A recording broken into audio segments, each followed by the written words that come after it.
Hi, this is Manny Wolfe. Welcome to Awaken Nation with Brad Zolla. A huge shift is taking place on planet Earth. People seem to be waking up. Tired of the way things used to be, they are creating something brand new and changing the world we live in. My name is Brad Zollas, and I get to sit down with the next generation of idea makers, the disruptors, and the game changers. Everyday people, just like you and me, from all over, who are doing amazing things. Welcome to Awakened Nation. Hey, ladies and gentlemen, I got a good friend of the show, and we should have had him back sooner, but he and I got into a discussion about something I'm really passionate about. Manny Wolfe, welcome to the show. I love this topic we're about to discuss. It's near and dear to my heart because my dad told me when I was growing up, and we'll talk about this, he goes, they're dumbing you down. And I was the next generation. Yeah. And then I saw it with, we sent my nephew to private school and the public school kids. So we'll talk a little bit about that. How are you doing otherwise? I love the backyard now that it's done. You getting to enjoy it? Oh, yeah, dude. It's fantastic. I never thought I'd like living in a brand new neighborhood.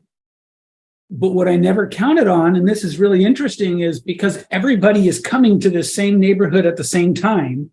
Right. Everybody is so friendly and so just sort of interested in making it feel like a community in a way that no other place I've lived really does. We actually have kids playing in the street together, which is almost like a lost thing, It is. We should talk about that because you're hearkening back to a day when America was about community. Nobody was. I remember when you bought a house, you were there for 25, 30 years. You raised your kids there, maybe 50. Right. Yeah. But yeah, I just love how you did the backyard, by the way. I'm very zen. I'm into that shit. Black stones and all that. So namaste. Love it, my friend. But today's show should wake some people up a little bit. At least I hope so. It's one of my near and dear projects, and I try to learn. And I did part of my TED talk about this, but our educational system is broken in America, ladies and gentlemen. Wouldn't you say that, Manny? It is now, and it has been.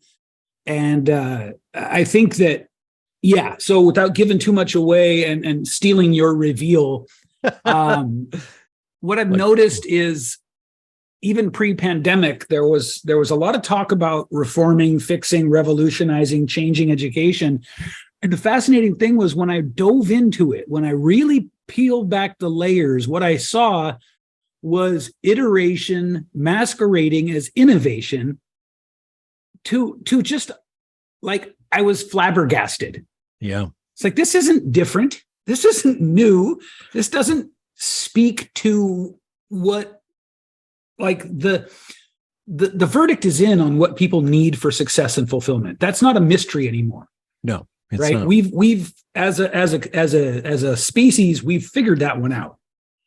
The things that contribute to fulfillment, job fulfillment, career fulfillment, family fulfillment, life fulfillment it's pretty well known. And it seems like everybody's, I think, just rebranding things as we're fixing education, we're revolutionizing education, and just nothing remotely like that is actually happening. Yeah, I agree. Let me lead into the show. I'm going to read your bio. For those of you who aren't familiar with Manny Wolfe, in his life, he has gone from being an addict and small-time criminal living outside the law to building a multi-million-dollar construction company, becoming an international best-selling author of the memoir, The Tao of the Unbreakable Man. Manny Wolfe is teaching people all over the world how to grow their expert businesses using simple lead generation tools and social media. Speaking internationally about branding and marketing, and now he's squaring up with what he considers to be a broken public education system. Welcome back to the show, Mr. Manny Wolfe. Thank you, brother. Yeah, so good to be here, man.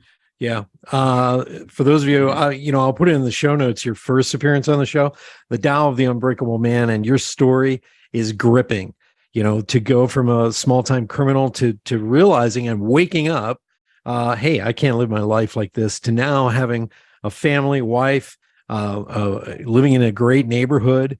So let's kick this episode off with, what made you start to realize, like really realize, that the educational system is just, it's busted in America. The public education system is busted. Well, I mean, I think I knew on some level, since going through it. Right. I went through it, and it was all long before I had the information or the language to talk about, the Industrial Revolution and how schools were really designed to sort of prep people for factory work. But it was deliberately designed that way. The modern public education system is barely any different from the one first created by Horace Mann in response to a group of industrialists who came to him and said, here's what we need. We need an education system that will prepare people for the work world. Right. Back then, that was the work world. The work world was factory work. Create a system that would prepare them for factory life, because 250 years ago, factory life was 12 hours a day. The conditions were really brutal, and it took a major adjustment. And so what we have today as public education is a barely changed version of what we first had, whose intent was to create factory workers. He basically said workers are like cattle. Yeah. Yeah. And people still quote him after that. Now, here's what's interesting, Brad. We still need a public education system that will prepare people for the work world. Right? Right. Exactly. But the work world is so different now. And it is. Yeah. And when you talk about, when you talk about the education system being broken, I think that's what happens when things turn into bureaucracies.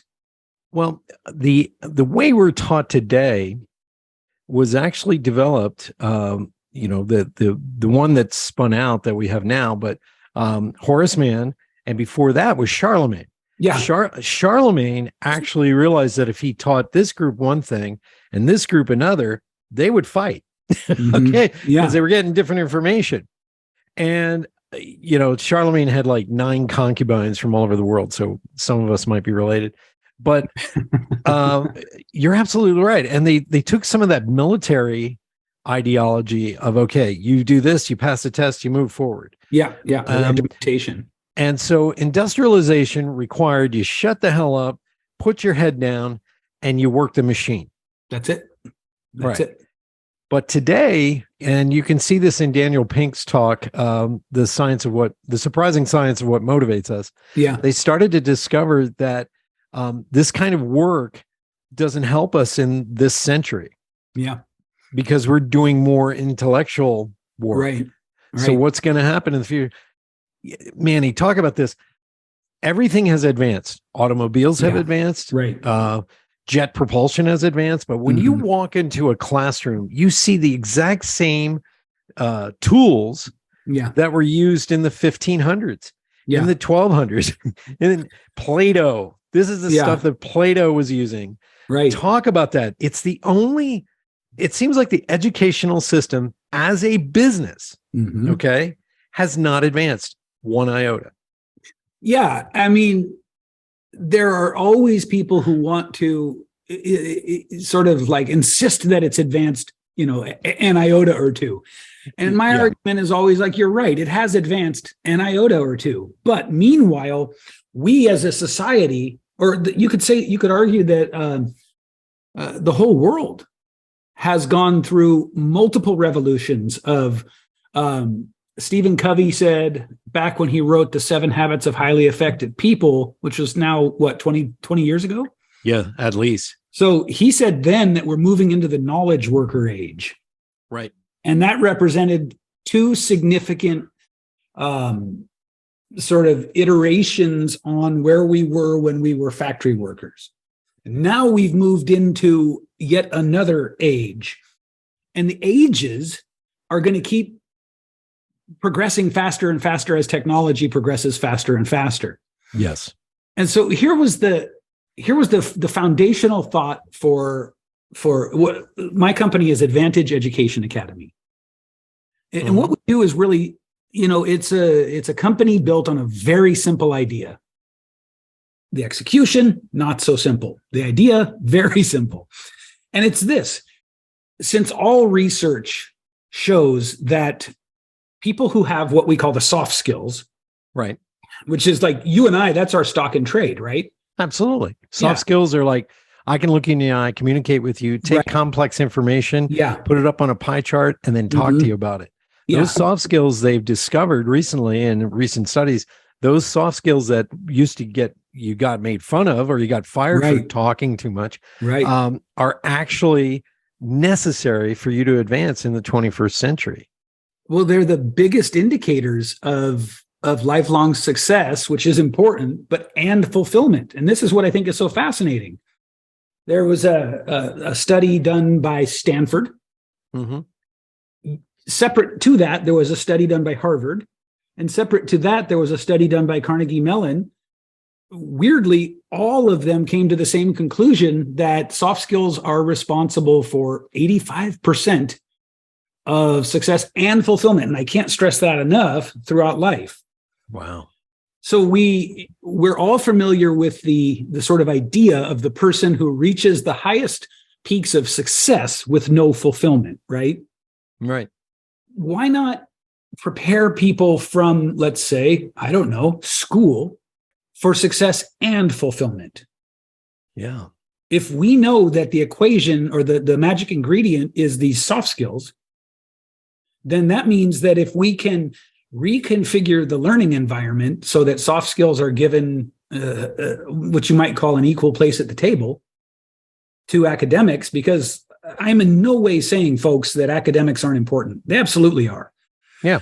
Academics give our minds new ways to think about, conceptualize, and solve problems, and that's really important. But the soft skills are, what's a good analogy? If the academics are the engine, the soft skills are the tires and the wheels. Gasoline. Or the gasoline, right. Yeah. And so this was the biggest sort of revelation or sort of insight I had when studying all the so-called revolutions in modern public education. None of them focus on soft skills, with the possible exception of Waldorf. Okay. And Waldorf it's esoteric. I'm not here to say it's right or wrong, but it's very esoteric. And frankly, it's extraordinarily expensive. Yeah. So, and I'm not here to take a side either, but it's meant to attract, or it does attract extremely liberal people. Yes. And so that's not right or wrong, no value judgment. But here's the thing.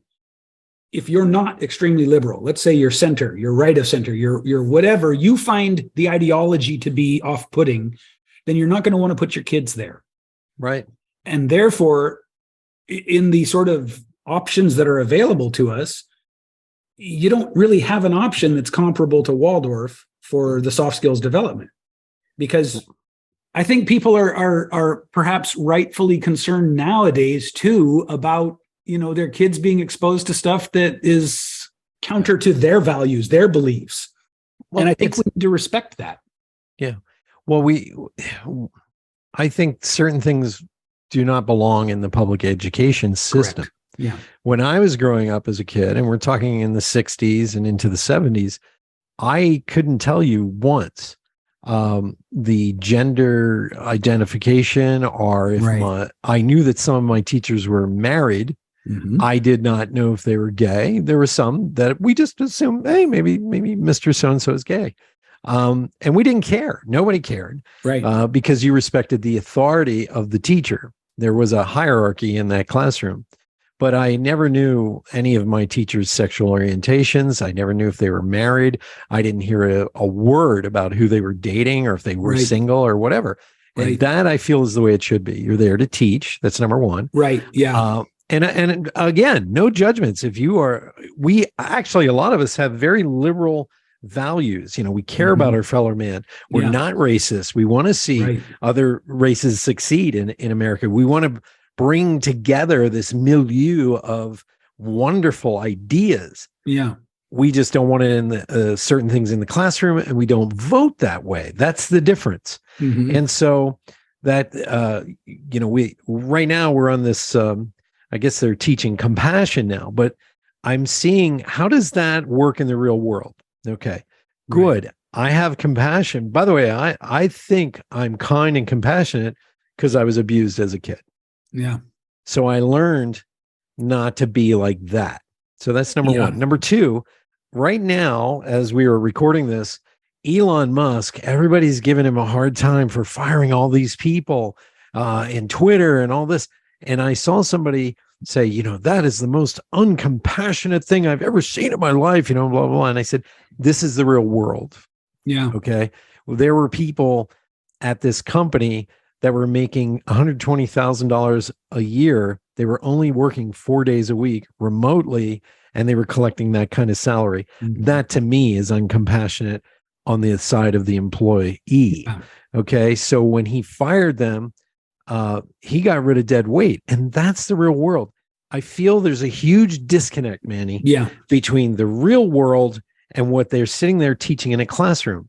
And as they always say, you can't teach what you don't know. And the one thing I've always complained about, whether it's Dale Carnegie, Napoleon Hill, Emile Coué, these are success gurus. There was some of the first, by the way, both international and here in America. And you don't hear anything about them in a classroom setting in public school or even college. It just isn't there. How do you become successful? Right. Period. Yeah. I mean, in a nutshell, my thinking is somebody's got to just change that. That's what we're doing. So the proposition for Advantage Education Academy is it's pretty simple. It's academic success plus soft skills mastery equals lifelong success. Right. And so what we've done is we've developed a process, an approach, a methodology, even a philosophy of how to tutor kids. So this is perfect for kids whose parents think they need tutoring. Right. Now we have longer term plans to become a full school offering, but right now we're tutoring. Yeah. Excellent. But the tutoring is done in such a way that the children understand that they're part of a team. They understand that you got to, there are certain things you have to do as a sort of a good team member. Right. You got to know when it's time for you to lead. You got to know when it's time for you to follow. You've got to know how to brainstorm. Right. And you've got to know how to communicate with one another. Yeah. You've got to know, and this I think is the foundational piece, Brad, you got to know how to exercise critical thinking and first principles reasoning. Wow. I just want to shoot off for a minute here and say, go ahead. If we had a generation that was really versed in critical thinking and first principles reasoning, I think it's safe to say that most of the social problems that we see today would be minimized. Yes, I agree. You could have a strong foundation in critical thinking, and you could arrive at liberal points of view or conservative points of view. But the thing is you wouldn't have such fear, hostility, and animosity for the other side, right? Because you'd be able to know how to think things through. Yeah. And so that's really the goal. The goal is, yes, academics are incredibly important, but so is first principles reasoning. So is the Socratic method. So is critical thinking. So is brainstorming. Right. So are the 12 foundational principles of leadership. So is how to dynamic listening. These are soft skills. These are what, when you have these, pretty much dictates that you'll have a life that not only has success in it, but fulfillment. Yeah. And I think at the end of the day, what parent can honestly say they don't want success and fulfillment for their kids? It's so true. Yeah. Yeah. My father he was a doctor of chiropractic medicine, and he had a bachelor's in chemistry. And he had a bookshelf full of psychological books, self-help books, success principle books, including Dale Carnegie and Napoleon Hill. And he never taught them in the house. He just told me what he wanted me to do. I had a day runner before day runners existed. I had a schedule up on the kitchen wall, had all my chores laid out, everything. And my dad was teaching me through a little bit of hard knocks because there was no wiggle room with my father. He was tough, but I swear to God, those things gave me the ability to be where I'm at today. One of the things I remember him teaching me was how to print and write properly, and then how to speak. So you remember the Dick and Jane, books that they had? I had those in Catholic school. So my dad would make me read them as if I was a professional announcer. So here I am, 6 years old, going, Dick and Jane walked up the hill, and I was embarrassed because my classmates would look at me like, well, who the hell are you? It's like, but fast forward years later, and I can connect the dots to this, and you'll see it in this story. But I was hired by the American Management Association to develop 2 classes for millennials. One is how to track their trajectory in a corporation, how to rise up and do all this. And then the second one was basic communications. What has changed and shifted, and how do you have to communicate in order to collaborate? Well, I worked on this for 3-4 months. We were going through details, what we're going to do. And we developed the course. So it was also based on visual learning styles, as well as, auditory and kinesthetic. And just when I was about to teach it, they found out I didn't have a bachelor's degree. And so I wasn't allowed to teach the courses I created, despite the fact that I was probably the most successful entrepreneur that had ever walked through their halls. Yeah. And they rejected me simply because I didn't have the paper. I had an associate's degree, and I had some classes from New York University, but you had to have a bachelor's degree. And I'm thinking, you guys are missing out on something huge, because not everybody takes a company public every day. Not everybody goes from an entrepreneurial startup to multi-million-dollar company raising $7 million in private and public money, and does it on NASDAQ and gets quoted in Fortune magazine, Crane's Business Week advertising. That doesn't happen. So there was this disconnect that because I didn't have this, I couldn't do that. Yeah. And that's what they needed the most. Yeah. Well, you bring up a really interesting point. The landscape, well, especially in tech. Right. But the landscape in all sectors of work where you are judged by what you produce is shifting. Okay. One of my sort of heroes in that space is the ex-head of people operations at Google, a guy named Laszlo Bock. He was the first one to publicly say from a big company, hey, guess what? Degrees just aren't a guaranteed metric of performance or success, And Google, of course, was famous in the beginning for only hiring people from Stanford and MIT. Oh. And then Eric Schmidt came in and he said, guys, you can't do this. You're building an silo. An echo chamber. Right. You need to innovate. And unless you get people who think differently than you, you'll never do it. And so he famously talked, the founders of Google into rethinking everything. And then he came out and he said at a certain point, Google sort of led the charge on, we don't hire based on degrees anymore, after being the company who was the most known for hiring based on degrees. Well, I'll give you my own personal thing. When I had K2 Design and we were public and all this, and we were building up to public, let's put it that way, we started hiring a lot. Yeah. So we hired 4 or 5 people in a row that had master's degrees. Now, I'm a business owner. I sign your checks, but I'm not going to sit here and not respect that degree. You worked hard for that. Yeah. And I was just like, wow, we got on board these people with master's degrees. I had to fire all of them except the one. Yeah. And that was Leslie Howard. God bless her. She's out there right now. She's listening. Leslie was a dynamo.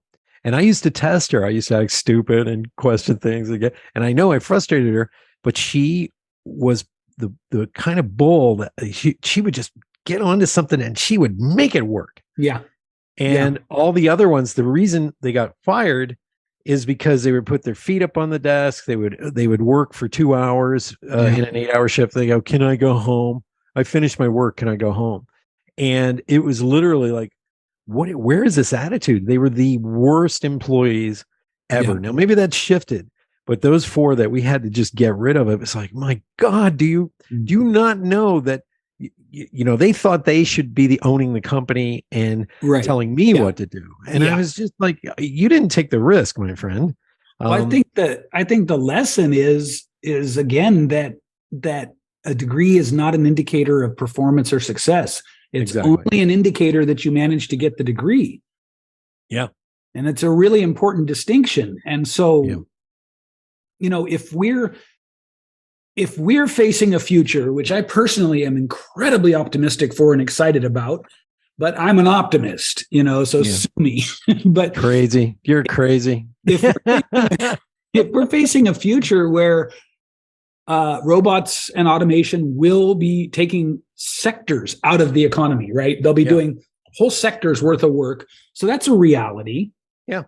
If innovation keeps moving at the rate it's moving, and Moore's law suggests that it will. Yeah.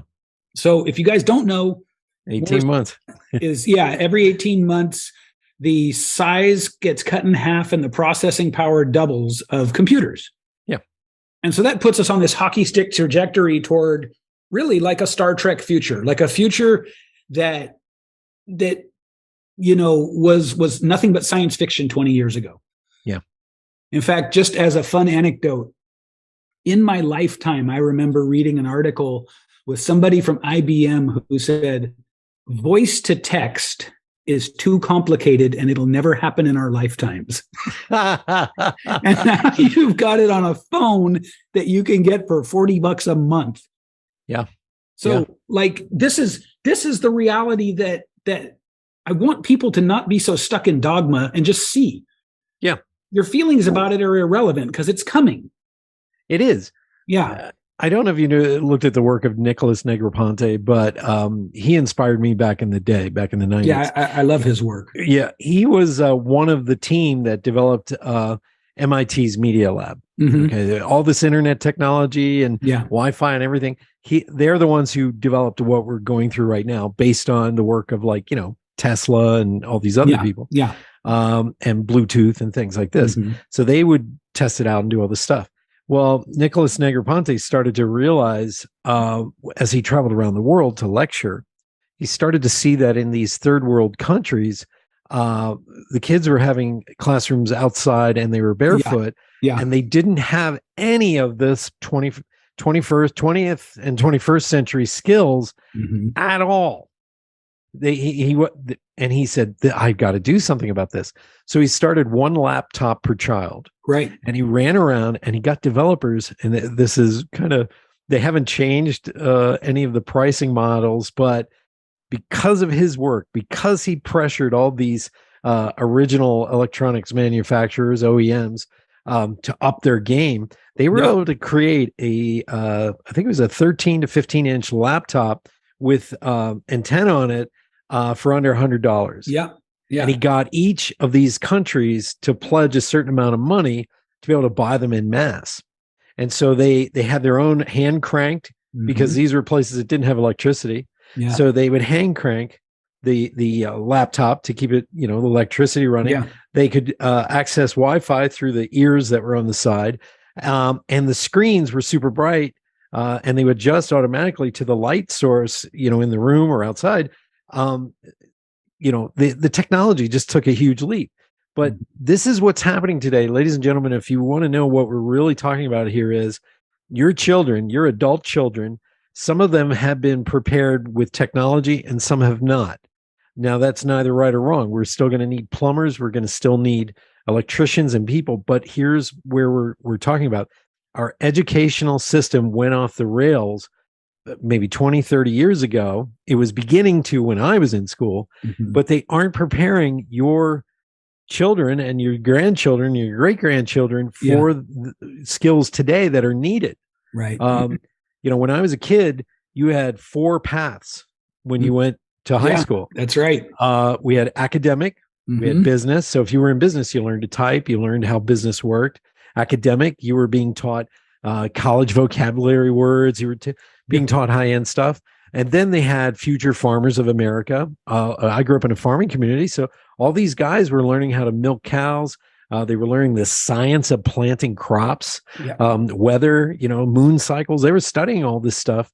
And then the final one was VOTech. So if you wanted to be an auto mechanic, an electronic engineer, you went for half a day over to another building on the other side of town, and you got trained by a master technician in that particular area. And it was fun. Nobody judged it. Nobody was like, oh, you want to go to college. Everybody was gravitating to what they wanted to do in life, what they loved to do. Yeah.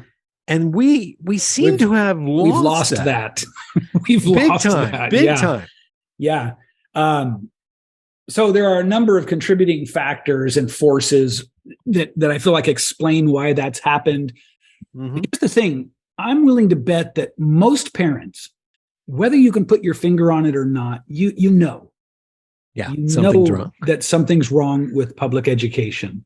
Well, I'm here to suggest that when you strip away all the sort of external problems, like I don't remember where the quote comes from, but there's a famous quote that says, a bureaucracy of any sufficient size can only do one job, which is to support the bureaucracy. Yes. So that is what public education in the United States is. Right. In the last 20 years, administrators, principals, and other executive level employees have been, there's been an 88% increase in those in public schools. There's been a 22% increase in teachers. And now, but by the way, that's old data. Yeah. Since COVID, I believe that we are losing teachers, at a dangerous rate. Right. There's only been an 8% increase in students. Whoa. So this is insanity, right? And this is an example. This is using statistics to point to how bureaucracies operate. Wow. It's such a phenomenally bizarre kind of a thing, but bureaucracies become self-serving. Yes. So if you strip away all of that stuff, really, so that's features, right? That's issues. But what you should be concerned about as a parent is, will my kid be prepared for the next step having gone through public education? That's your only real question. Yeah. Yeah. And the answer is, again, the data is conclusive that communication, collaboration, creativity, critical thinking, these are the things that propel a person forward in life and make the quality of their life better. Yeah. So your kids need more. You want to know that your kids are going to have good careers? They need these soft skills. They do. And this is what you should really be thinking about, in my opinion, that your kids are going to have rich, meaningful relationships. They need soft skills. They do. One of the things let's back up a minute. One of the things we were talking about is critical thinking and things like that. I started to realize years ago, 2 things were being removed from the school system: logic, how to properly think to solve a problem and get in certain outcomes. Yeah. And shame was removed. So logic plus self, awareness, self-analysis of yourself has been removed. And we see the result right now. We see the result. One of the things that I always go back to is Bruno Bettelheim wrote a book back in I think it was the late 1700s, early 1800s, where he said the many uses of enchantment. And he said, when we remove fairy tales and the lessons we're supposed to learn from these fairy tales, we wind up having adults who don't actually know any moral, they don't have a moral code, and they don't have a logic center. And there are 2 or 3 of these fairy tales that have been removed to actually, so kids don't actually question things. So the one that I always look at is The Emperor's New Clothes. Yeah. Which teaches you, don't be so damn gullible. Okay. Basically it's what it does, and sometimes that kid in the parade goes, "Hey, look, the king is naked." Yeah. You go, oh, okay. Henny Penny is another one that says, Henny Penny's a good one. Yeah. Are you running around? Or I think in Europe it's called Chicken Little or something or whatever. But, when she's running around going, the sky is falling, because a branch fell on her head.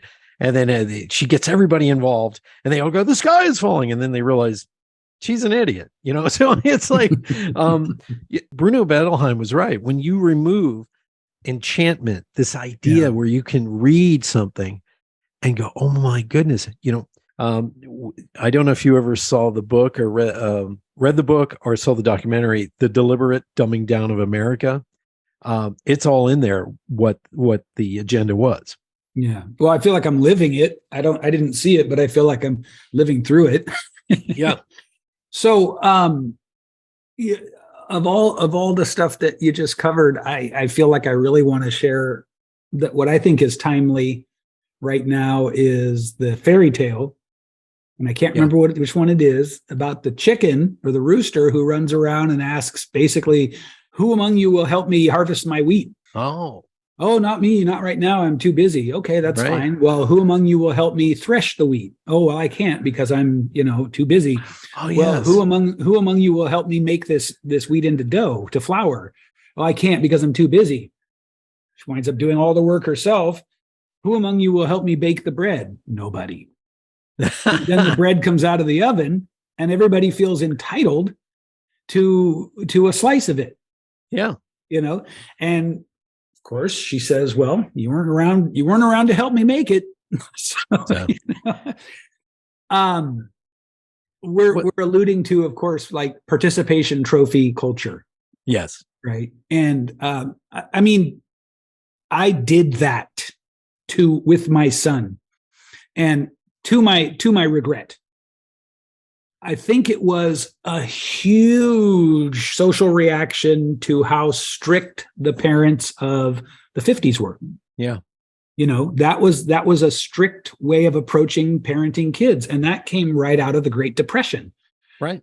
And the Great Depression, those parents were like, I don't care if you like me or not, you'll be prepared if this ever happens again. Right. I'm going to drill into you what amount to survival skills. Yeah.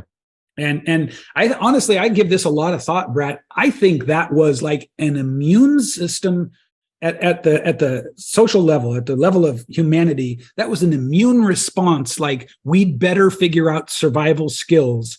And I don't think parents did it consciously. I think they didn't. Sort of cropped up into the collective consciousness. Yeah. And we're in a day and age where I believe that young people don't even know any of these skills whatsoever until they get into the military. Yeah. And quite honestly, most people aren't prepared for life. I find this fascinating. We took my nephew Sebastian up to Harvard and MIT. And when we got to Harvard, because he was smart enough to get into these schools, one of the guys giving the tour, actually 2 or 3 of these young men that were giving the tour, we asked them what they were getting their college degree in. They said women's studies. And I just looked at my sister-in-law and they said, how are they going to make a living? Because women's studies should be a class, not a degree. Right. And I'm thinking to myself that they're not preparing them. Harvard is not preparing them for the real world. Because where are you going to work with a degree in women's studies? Yeah. They used to give you on-the-job training. You didn't need a college. Many of the college degrees I see today were actually on-the-job training when you and I were kids. Right.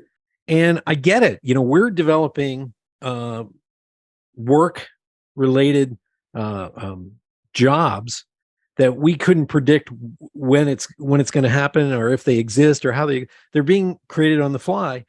And for some reason, the universities try to keep up, but I feel like they just did not do a good job, because some of these degrees are never going to get you a job. Yeah. And so I mean, there's so much to unpack there. Universities are an interesting sort of adjunct to our conversation here, because first of all, they're for profit. And in some ways, I think that's good. And in some ways, I'm not so sure. The other thing is, they're a classical liberal arts education is a thing of value. And that a classical liberal arts education is meant to create a well-rounded person. Yes. Right. It really was a distillation of sort of how the aristocracy and the very wealthy were raising and sort of fostering their children. Right. It was meant so that you could speak informedly on a wide berth of subjects, that you could, like I guess it would be like you could wrestle fairly well, you could do archery fairly well, you could paint fairly well, you could play a lute, you could extemporize on topics fairly, you know what I mean? So that's like a classical liberal arts, well-rounded education. And the sort of hyper focus on specialization became more and more valuable. And I can see why, because as the world moves forward, we get so interconnected, and there's so many different things that it's not realistic to expect people to have a classical liberal arts education anymore. There's too much. Right. There's too much stuff there. So specialization is important. And it's just sort of like a simple way to think of that in my mind is it just wasn't a good equation between for-profit schools and hyper specialization. And then you've got the 60s radicals, which actually you and I are products of that generation. Yeah, we are. Yeah. I heard this the other day. I found this fascinating. Most of the 60s radicals, when the movement, the sort of anti-government movement of the 60s didn't really work, they went into education. Yeah. So a huge number of these like revolutionary types, and I don't like the outcome, but I was there and I respect what they were trying to do back in the day. Yeah. So I'm torn, but here's what I can say. They have influenced the direction of education. Yes. A huge preponderance of what amounts to quasi-Marxist thought. Yeah. Yeah. Has gone into the education sector. Because Karl Marx felt that in order to have his work happen, the collapse of capitalism had to take place. Right. So that added to the work of Eric Blair, also known as George Orwell, along with a couple of other well-known scholars. I don't know where they got this idea that socialism will work this time, or Marxism or communism will work this time. It hasn't been done right. The problem is you can create these things in a vacuum with a small group of people that have agreed to work within the commune. That's where the word communism comes from. Yeah. But you can't force it on other people. And the only way to force it on other people is right now, the government takes full control of your whole life. You don't own anything. You can't keep the money that you have earned from your inventions, your creations. And they like to say, well, government's going to manage and distribute the profits and everything. Well, government that's not what they're going to do. Okay. And we know because they're a bureaucracy. Exactly. So it's all self-serving. Hey, I want to talk about, the deliberate dumbing down of America. Mm-hmm. And for those of you out there who are not familiar with this, the deliberate dumbing down of America is not only a documentary, it is also a book. And it was written by this woman had served during the Reagan era Ronald Reagan assigned her to work with the Department of Education. And her name was Charlotte Thompson Isserbit. And what happened is she started to realize she came up with these great ideas where kids would be able to embrace and get more intelligent, and they could learn, and they'd have all these structures within the public school system so they could be successful in life. Everything that happened that she presented got shot down hard. Mm-hmm. And she spent a few years there, and she realized they were never going to let her do anything because they had been infiltrated. And basically the book traces the history of education, mostly in government schools, but some in private schools and private home schools from the late 1800s to 1999. The author shares people's names, companies, government organizations, national and international groups that have had their fingers in this deliberate process over the years. It is very disturbing. Some of them were people you would have thought you could trust. The main agenda, cutting through all the smoke and mirrors, is to make people lemming-like so that they will follow the enlightened towards a global, godless Marxist society. And I suggest everybody get the book and also look at the documentary. And before she died, if you go to her website, just look up the deliberate dumbing down of deliberatedumbingdown.com. You will find she talks about the Soviets being in the classroom, back to basics and reform, exposing the global road to ruin through education. These aren't conspiracy theories, folks. This is someone who worked hard in the system and got slapped down every step of the way. They need compliant taxpayers for the bureaucracy to continue. And Manny has come along and wants to end that a little bit by giving your kids something really great with the Advantage Education Academy. Hey, where do we find out about your work and also the Academy? Where do we go? So you can just go to advantageeducation.academy. Okay. www.advantageeducation.academy. That's just the website. I will include for you, so quickly, and I know we didn't get to this in the main body of the conversation, the process that we've developed to simultaneously encourage great academic success and soft skills is something we call the SPARK method. Okay. And it's an acronym. It stands for Sprint, Present, Ask, Reveal, Know. Mm-hmm. And that's very superficial, but what it does is it outlines a process for how the teachers approach the teaching.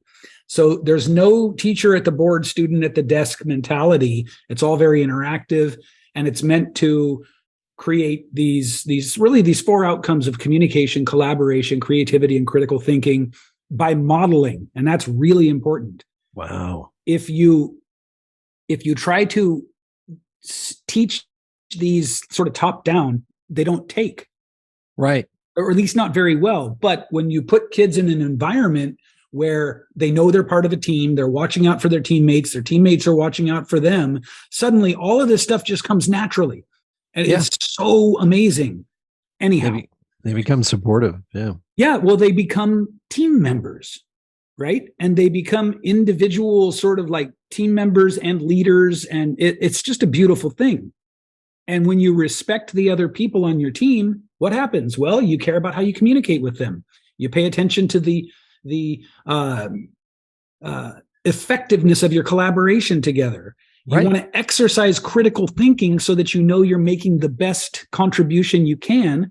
And all of that releases your highest levels of creativity. Yeah. And you also have to look at your team members and see who has the strongest skill sets in certain areas, right? And who needs a little help. Right. Yeah. And the next generation loves this stuff because they're already doing it in gaming technology. They're already playing with other people around the world, around the country. So this ties into them already within their learning style. That's brilliant. I love that, Manny. That's good. Well, so what we'll do, Brad, is I'll give you the link, and anybody listening can just get the it's a mini book, right, about Advantage Education and the Spark Academy, including if you're a parent and you're not ready to come to us yet, but you'd like to incorporate these sort of like these soft skills values. We've got a training on how to be a Spark method style homeschool parent or facilitator. Oh, that's great. Yeah. So I think this is fun. They should sign up for summer as well, because just doing a couple of things with your parents, because this is a different generation than our generation. Yeah. We didn't want to hang with our parents, right? But they consider their parents their friends and their mentors. So this is a chance for the parent to get involved and help them actually develop some of these skills, these life skills that they need while they achieve their goals. I think it was either Dale Carnegie or Napoleon Hill who said, how would you reform education? And I think it was Napoleon Hill who said, let the students teach the class. And everybody's like, what? all the teacher's job is to mentor them through the process so they gain confidence. Yeah. They all begin to study the subject matter as a group, and then they get to present as a team. This is very exciting what you're doing, my friend. Very exciting. Hey, everybody, I want you to reach out to Manny. Say it again, advantageeducation.academy. Yes. And there's some freebies up there. Get on the mailing list. Yep. This is going to be expanding really, really quickly. And I want you to get involved in this. So what do you see as the future for this? Because I know you have bigger plans and you've asked me. So I'd love to see this. It's a 3-phase rollout. Phase 1 is tutoring and educational support, because the sort of bleeding neck problem is the achievement gap caused by COVID and caused by just the general decline in the quality of education in classrooms. Right. So that's front and center. We got to fix that. Mm-hmm. That is what the tutoring is for. You come in, and instead of getting tutoring that just helps pass tests, you can get tutoring that helps pass tests and prepares the kids for life with these glorious soft skills we keep hammering on. Phase 2 is a full-on alternative to public school. Right. And so that's where we go. Accredited degree. Actually, that's interesting. We're not going to be accredited because we don't want to be beholden to bureaucratic restrictions. Yeah. And just let me say, I know there's someone out there listening going, yeah, but what about college? There are, and I've researched this, many, many avenues to college without having to have gone to an accredited high school. Awesome. Yeah. And then phase 3, this is my favorite: free private school quality education for all kids everywhere. That's the goal. That is awesome. Excellent. That's the mission. Ladies and gentlemen, look for advantageeducation.academy. Get in there, get to know Manny. Manny Wolfe, look him up. I'll leave his website in the show notes. Get his book, The Tao of the Unbreakable Man. The Tao of the Unbreakable Man. I loved it. It really is stuff you learn through the School of Hard Knocks. Really hard knocks. I think the most powerful moment in our first interview is when you're holding a gun in your hand that someone had given you and said, go kill this person because they stole your stuff. Yeah. And you're holding it in this oily rag and you're staring at it and you realize this was the moment to get out of whatever programming you were in. That was the Rubicon. That was like the no turning back moment. And I figured out a way to disappear from that whole life rather than cross that sort of untake backable line. Well, I've always admired your work from a distance and then got you on the show, and I admire what you've been through and what you've achieved. It's very interesting. The lessons, you and I could probably compare a few lessons that we learned the hard way. But you see this in very wealthy people. They coddle their next generation of kids and the wealth is gone by the 3rd or 4th generation. And you and I are living proof, you probably more so, of digging way out of this gunk, being on the streets, the mean streets, really doing it, and rising up to be a pillar of society. Don't take away, ladies and gentlemen, with your children, don't take away these hard lessons. They may hate you for it. They may be pissed at you, but they will come back someday. They'll look you dead in the eye and they'll say, Dad, Mom, I didn't appreciate you then, but I do now. You were hard on me for a reason. Yeah. And it's good to be tough with your kids. Certain lessons, you cannot carry them across the water. Yeah. Or as Jim Rohn said, I can't do your push-ups for you. Right. Exactly. Yeah. So absolutely, man. Anything you want to say in closing, Manny? This hour went by so quick. I'm excited by the work you're doing. I'm going to list in the show notes, the Deliberate Dumbing Down of America, Manny's websites, his trajectory, everything that he wants. Get the little book he's going to offer you for parents as well. Yeah. Get involved in your kids and your grandkids' education because their future depends on it. Their real future, not this made up hey, you can go teach somewhere. No, you got to have, as Richard Mayberry says in his book, The Clipper Ship Strategy, you have to be able to set your sails for the direction you're going to go into that you know is going to be profitable for your kid. So anything you want to say? Yeah, I would say the further we move from public education and the Industrial Revolution style of classroom, right, the more that the soft skills matter.